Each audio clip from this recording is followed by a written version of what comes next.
Greetings, welcome to the Prime Directive. I'm your host, Jefficho. My co-host is always Chris. Say hi, Chris. Hello. We should do a Mirror Universe intro, Chris. Make this official. All right. Yeah. Goodbye. Excellent. So, Disco, Season 3, Episode 10. 3 episodes left, Chris. We're getting close.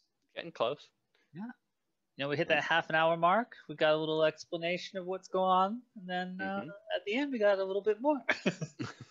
Otherwise, back to the Georgiou show in the Mirror Universe with inverted intros. Yes, I did like the inverted color and upside down intro. That was cute. I do like the idea of having a different intro for Mirror Universe episodes.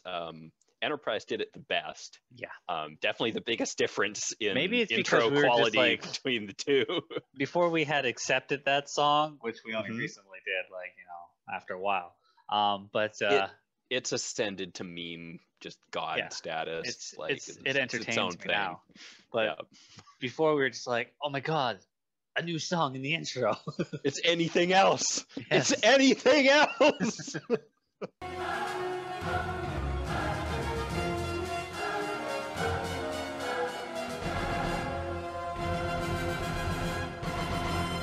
We jump straight back to stupid Michael being like, I should be dead. Shame on you.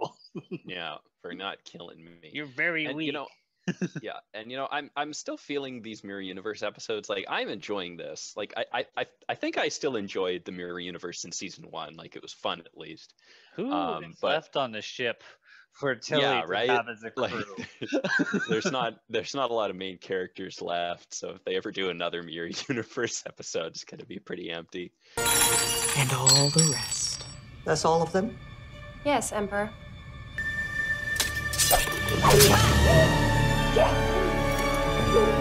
I feel like the later Mirror Universe episodes in DS9 got kind of tired. Yeah, it was like, we have done this too much, goofy. And I'm still feeling pretty good about these. These are fun. I'm enjoying them. Well, this kind of was like a splinter Mirror Universe, like another thing. That's kind of what Carl said. They kind of like made another one. Cool. Yeah. Or I guess like the whole idea of the Mirror Universe is I think that there's just infinite or nearly infinite potential universes, and these two just happen to be like right next to each other, so we can bop around between them sometimes. So maybe he just sent her to like a Mirror Universe Alpha. That's like it's the Mirror Universe, is just slightly different. You'll be fine. Yeah, whatever. Who knows what Carl can do? Yeah. So Burnham's enjoying the agonizer, and Georgiou tells Tilly to break her but not kill her. Yes, this is very important. So yeah, we basically watch Burnham get tortured for a couple months. She doesn't like food, but Hugh can fix that. I've seen who you can be, Michael. I've seen who I can be. I've seen what this world can be. And it is luminous. And we did see Georgiou watching her through a Tantalus device like Kirk had. Okay. It was an updated but clearly the same design. It's got the same buttons in the same places, same shapes. So that's pretty neat. Yeah, we were getting kind of like heartwarming overlaps of like the tortured Burnham be like, I love you, my daughter. You will see the ways. She's like really hoping for like Stockholm syndrome or something, because that's the only thing I can imagine. I don't know. It's like Georgiou has clearly learned something through her time in the Prime Universe. She's definitely softer. Was it through torture though?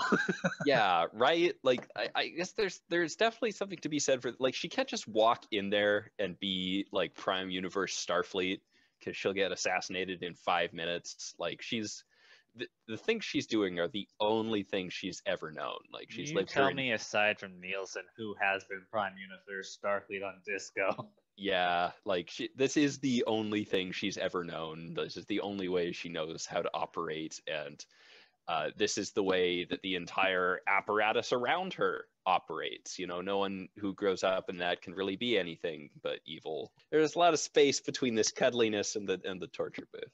You know, at one point when Mikey's just like, you can trust me, I found that about as convincing as Mark Wahlberg in that M. Night Shyamalan movie. It's like, I'm not gonna kill you. I hear you whispering. Planning on stealing something? No, ma'am, we're not.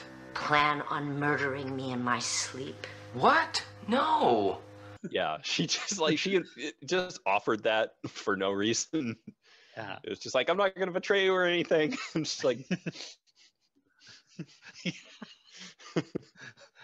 I want to go on an away mission with you, Chris, one day and just be like, I'm not going to betray you, but why did he say that? Why the fuck did he say that? Attention passengers, this is your pilot speaking. There is absolutely nothing wrong with the engines on the plane. Yeah. Absolutely nothing wrong. Let's have a look. Engines. Yeah. I recommend the chicken.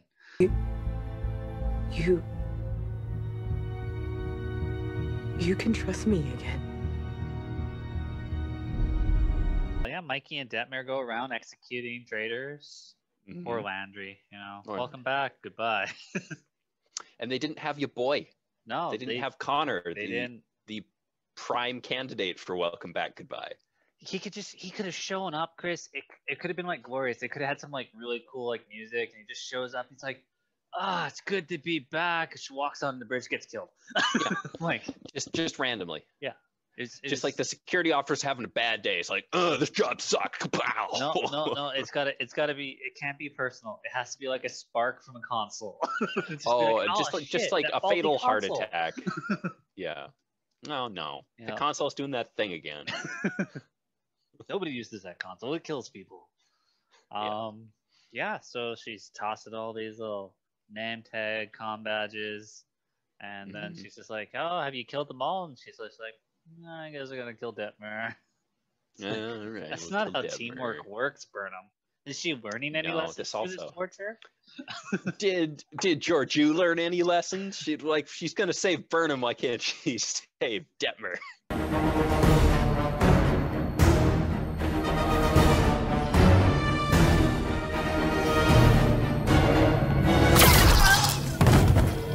Saru says vahar'ai is coming. Georgiou's just like, let it happen. That's fake news. Yeah. That's not a real thing. I was expecting to see like him shoot something out. I didn't even see that. Yeah, they didn't bother with the shooty bits. Yeah, just threw somebody up later. Yeah. That was cool though. They go to find Lorca, which thanks you teases. How many times can they name drop Lorca and then do nothing? Yeah. Well, I mean, they go to Rhys, and that's where my Lorca would be hanging out. Yeah. They're like, oh, yeah, you think he's just, like, sitting around getting to vahar'ai. He's got alliances with Klingons and Romulans. Yeah. They're just having them meetings on Rhys, because why not? Yeah. But yeah, this really feels like they wanted Jason Isaacs, and they just couldn't get him for whatever reason. Yeah. But the filming was done in February, so before all the lockdowns and stuff. Well, so I'm not sure he's updated it, but for like years after that first season, he was still captain on his Instagram page. So like, and why wouldn't you be if you were? He wants to be in it. Maybe Georgiou will go back. Like this was the time to find Lorca and bring him in. Yeah, it was. Well, I'll be damned. The snake wriggled out of her cage. Can't trust this one, Emperor. Of course you can. When I want you to. Clearly wanted this character. This character was important. So I don't know if there was just some kind of scheduling nonsense at the last minute and they had to add random dude in the shuttle, whoever he was, instead of Lorca. Like I don't know, but that's a big missed opportunity, is not having Jason Isaacs back. Yeah, well, I mean, he does have other film things that are keeping him alive in it. So they find Duggan instead. And I thought it was kind of cool. We got the unaltered Arium, Hannah Chestnut playing there. It's cool to see her again. And then Nilsson, Commander Nilsson, first officer, you say? Yeah, who makes a good first officer? Wow. Yeah. Commander Nilsson, maximum warp. Yes, Captain.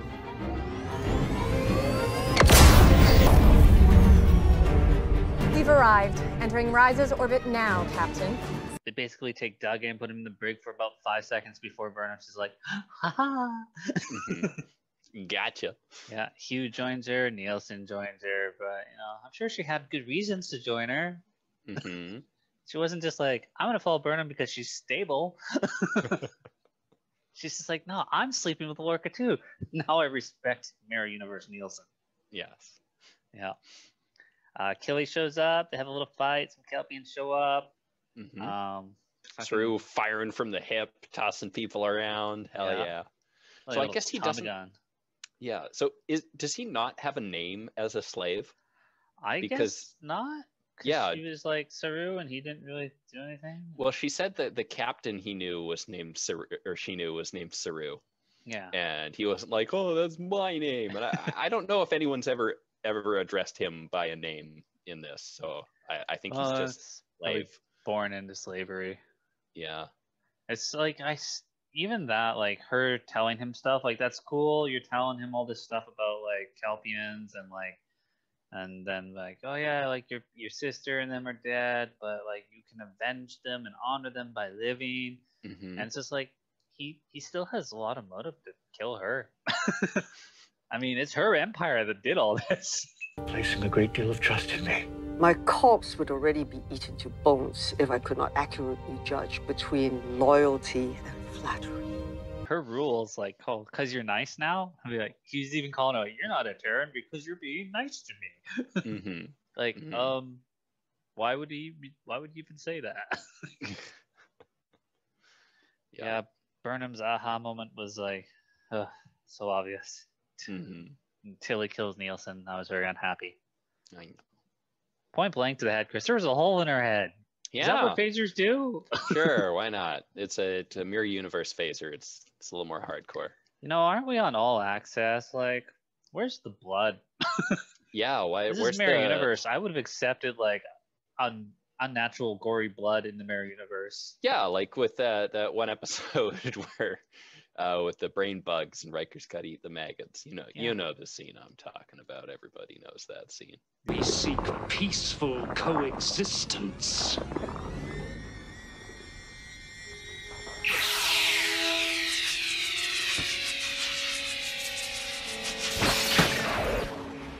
Burnham gets stabbed by a CGI sword.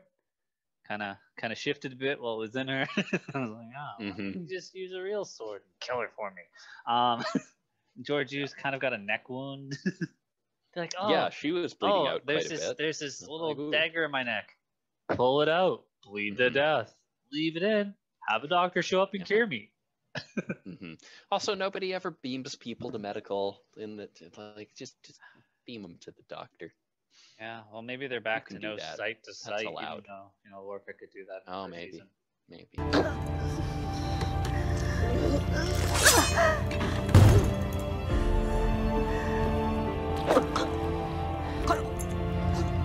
She wakes up in the snow, Chris. You got Carl there in a new newspaper. It's been 3 months. 3 months for her. Maybe a minute. We get the contact ending, right? Yeah. It's like, no, you were only out for a minute. It's like, oh, there's 3 months of data on this thing. Haha. I learned how to play the flute in that time. Yes. Yeah. What did Georgiou learn? The power of friendship, I guess. Yeah. Torture your friends.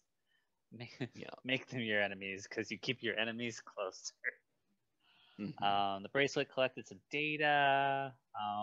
Carl admits that his real name is the Guardian of Forever, and we get a cool voice in a very cool way. Yeah, that was pretty good. And then they show off like an updated portal, which is what I wanted in that first episode. I'm like, doors are stupid, portal cool. I am the Guardian of Forever.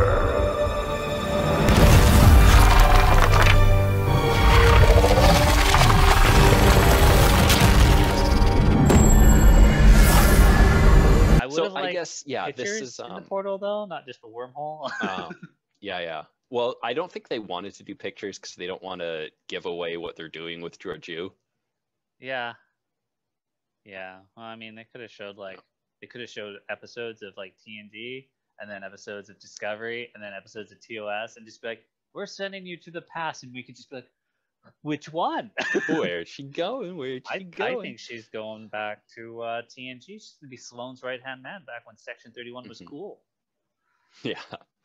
I guess we learned that this is the Guardian of Forever, so it's the same one Kirk interacted with. He moved. So I guess, yes, he moved. So I guess because it was possible there were more than one. This could be like a technology that just, you know, exists in a couple places. But yeah, he just up and left after the temporal Cold Wars, which just keeps sounding cooler and cooler, and it sort of sucks that they were so lame in Enterprise. Yeah, they used them a lot on that, and so now everybody has to prove themselves worthy to go through its portal. Yeah. Temporal Cold Wars. I wonder if we could have a series there. It could be like the Clone Wars, Maybe. you know, because in the original Star Wars, they're just like, oh, I fought with your father in the Clone Wars. We're like, that sounds so cool. I want to see that. Then we watch it, be like, Yeah. That's what you meant. I mean, it would definitely be an expensive series because you'd constantly be traveling to different timelines and need completely different sets and costumes for them. But it would be a super cool anthology kind of thing. Yeah. Like, I'm sure there'd be a good way to do it. Like, trying to right the wrongs so these stupid dicks keep messing with our timeline. Get out of my timeline. Disco's really obsessed with like movie quality special effects. But like you got series out there like The Expanse that are doing that with half the budget and like bigger storytelling. You could just fall back on just having a bigger storytelling. We're not going to complain about the effects. Like, I don't know what the Orville's costume, but the Orville looks fantastic. Well, the Orville looks pretty good, but it's half TNG nostalgia goggles. It's like, if they weren't ripping off TNG, it'd be like, why is there carpet? That's the stupidest thing. Why is there carpet? Oh my god, are we gonna fight over this? Because I have no problem with the carpet. Oh, okay, fine. You spill on a carpet, it's less likely you'll slip. Yeah. Oh, okay, it's a safety thing. All right. Yeah. Okay.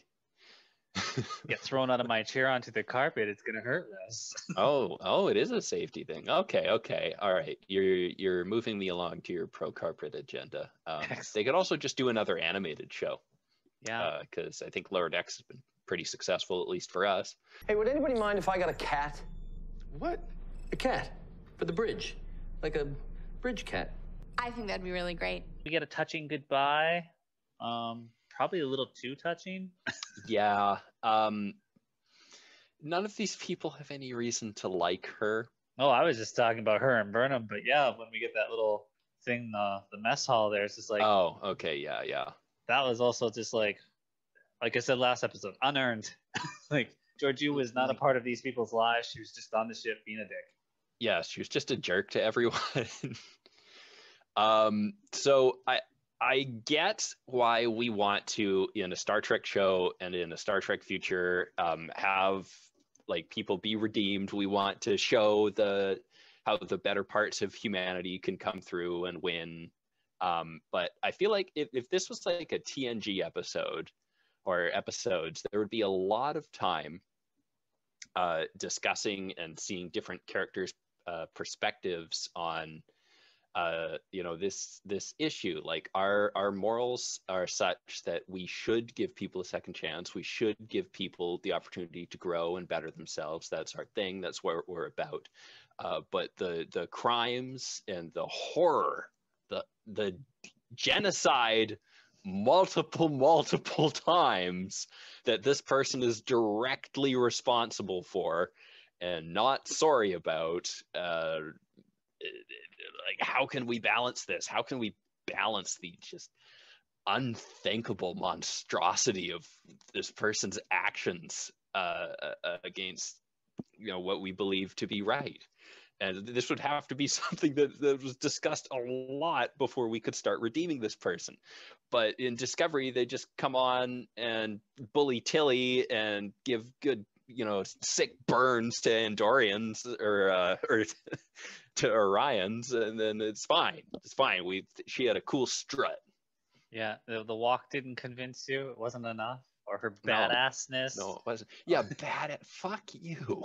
That's space Hitler that you're calling a badass. If she was like badass and she saved each one of these crew people, like personally, then I could see them be like, well, I don't like you, but you saved our lives, so I respect you. Never happened. Yeah. Yeah, they're just wow, what a badass. The fucking untold millions of lives lost. Where was our goodbye for Non, huh? Where was our mess hall goodbye for Non? Punishingly so. Her barbs, however piercing, were utterly glorious. She was a pain in the ass. Yeah, there's a character that had a much more positive impact on the crew, and I don't buy the cuddling up of Georgiou. I would buy, if this was dealt with a little better, the crew respecting her, like she has abilities, but I don't buy the crew. You know what would have done? She You was know what would have done great? She had a is cool walk. If Saru got incapacitated, Mikey was off of book, and Georgiou stepped in and took the captain's chair and actually like accomplished a mission or something, where it's just like, she's got the experience to do all this stuff, and like it just shows throughout that. That would have been the moment to get this crew behind her a bit, but like that never happened, and that would have been simple to do. But yeah, that really rubbed me the wrong way. I love this character. This character is good, and they're doing great things with her, and the actress is great, but she does not belong on a Star Trek show. Well, don't worry, she's going to be on a Section 31 Star Trek show. She doesn't work. Like, she has too much genocidal super murder death baggage, and it's not that hard to scrub off, or it's not that easy to scrub off. And like, no one's brought it up. Has anyone brought up the genocide? Like, Discovery is really afraid to acknowledge the depth of the crimes that this character has committed because they want the audience to like her. Genocide's menacide. Yeah. We can forgive her. She saved somebody once. I don't remember this being addressed. It's the same as Alison Pill and Picard, just killing that doctor and then being like completely forgiven later. Star Trek, no consequences to your action. TNG, moral consequences to all your actions. Yeah, and I mean, there was the of course the reset button after every episode, but we talked about what people did. Like it mattered, at least for that hour. Paris got sent down in rank for doing something he thought was right. That did happen once. That did happen once. Yeah. He still got in shit for it. Commander Stamets and Adira have permission to use Mr. Booker's tech under supervision. But the second you know what's inside the kith, I want to report. Of course. The little bit of Discovery stuff here, Saru talks to Vance, and they're like, hey, Book's technology helped us find this, and Book's just like, hey, I don't want to join up, but I'll help. Yeah. Like, I guess the Admiral was worried that it had a virus or something. Yeah. I don't know. Like, test that shit before you do it. And so I guess next episode, they're going to go find a kith, and there's some life sign on it, and Nebula's shaky, and there's some really cool looking ship. Reminded me of that Klingon Ship of the Dead or whatever. Yeah, that was just a very different design for that Ship of the Dead. Well, that's Saru lying to his captain again anyways, or his admiral. It's like, that wasn't it. Whatever, man, I don't care. Yeah. Just stop lying to me. His actions didn't bother him. He was trying to help. Like you were trying to help by delaying your reports on the kith until you had more data? Final thoughts, Chris? Final thoughts. Fun episode.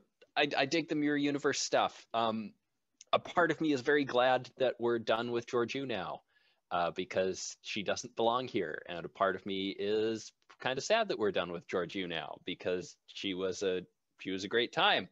The stuff with her was probably the most fun content. I think it was probably the best content, even if it doesn't really work in the show that it's in. The goodbye scene, I don't buy it. I don't buy the crew giving a shit about this person. Or at least I don't buy the crew being so enthusiastic about this person. We never address the weight of what she did and what she's responsible for. And since we've never addressed that, I don't really buy into the resolution of it. Like they were afraid of the crimes that the writers were afraid of the crimes that Georgiou committed, and they didn't want to bring it up because they needed the audience to like her. And I also really hate, again, Michael being so attached to this Georgiou. She served under good Georgiou for 7 years. You're telling me that fucking Worf or Data or anybody who served under Picard for 7 years would be, you know, this gushy with mirror evil genocide Picard. Like, no.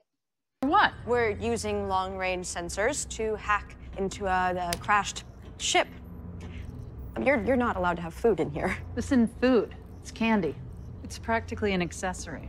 If you were everything other man, like, I'd hug you. That's terrible. Yeah, right? No. Just those couple of lines about Lorca. Maybe you want to see a Lorca series. Maybe even the Mirror Universe. Just have Prime Lorca out there.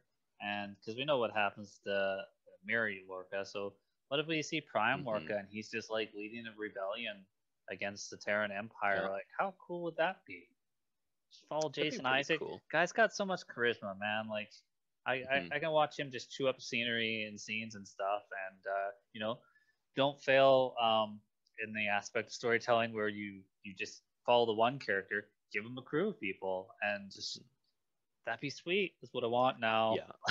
Yeah, it was a huge missed opportunity name dropping him so many times and having him not show up. Like, I feel like something went wrong at the last minute and they had to add that other guy in there. Or well, they literally that's gave just him very some, like, weird name that meant substitute. Yeah, so it's just a very odd construction. Like, why even bring him up if you're not planning on having the actor? But whatever. Further than that, if I'm successful. Really? Well, you must know what you're doing. You always do. Got to see Nilsson. You know, lack of sexy mirror anybody kind of disappointed me because I'm used to know Killy's not sexy at all. No, sorry, I'm not gonna lick her boot. Nope, don't give me that pouty face. But like, yeah, Mirror Universe, I'm used to somebody sexy.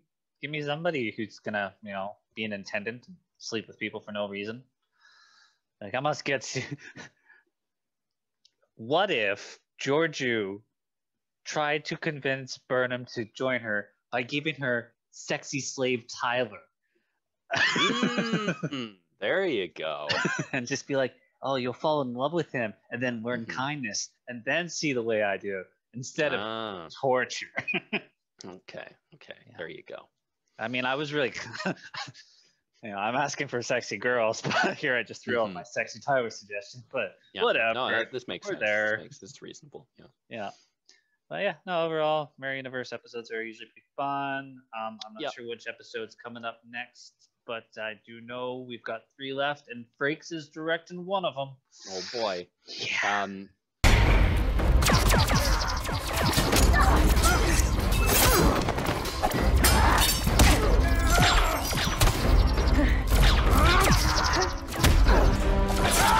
But yeah, I did enjoy the Mirror Universe parts of this. Like that was fun. We didn't do too much outside of it. Of course, Reno banter is still great. Liked her with her licorice. Yeah, you can't eat near. Yeah, it's candy. It's not even food. Really, the only issues and the Guardian of Forever was awesome. But really, the only issue I took was just the emotional connection to Georgiou from Burnham and everyone, and I really feel like that's wrong. I talked about it a lot, but it was a small part of the show. The rest of it I enjoyed, but that part I did take a pretty big. Well, I don't even think it was a small part of the show. Throughout the entire show, it was just like, oh, I'm soft now and I care now. But I was like, there's a complete contradiction of your actions and what you're saying. Like that's how you would do a Psycho. It'd be like, I really care about this girl, so I'm gonna put the lotion in the basket and send it down the well. And have voiceovers of how much I care about her. Yeah. Well, it was fun. Till next week. See ya. As always, thanks for watching.